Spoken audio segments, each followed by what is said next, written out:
মোদিজি উসমান হাদিকে ভরে দিয়েছি। সোনার ছেলে আমার, ওই বিপ্লব একদম কামদুদের পিছন দিয়ে ভরে দিয়েছি। এই ইন্নুস কি হয়েছে? মোদিজি উসমান হাদির খুনিকে আমাদের হাতে তুলে দিন। দেখুন ইন্নু সাহেব, কেউ আমাদের ভারতবর্ষের শরণাপন্ন হলে আমরা তাদেরকে আশ্রয় দিতে প্রস্তুত। বুঝলাম না, সব খুনিরাই কেন আপনাদের শরণাপন্ন হয়?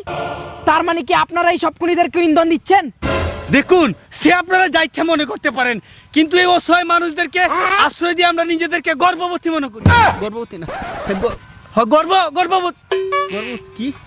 গর্ভবতী মনে করছি, এটাই। ঠিক আছে, খুনিদেরকে অসহায় ভেবে আপনারা আশ্রয় প্রশ্রয় দিচ্ছেন। আমরা দেখি সেভেন সিস্টারের অসহায় স্বাধীনতাকামী বিদ্রোহীদেরকে অস্ত্র দিয়ে সাহায্য করতে পারি কিনা।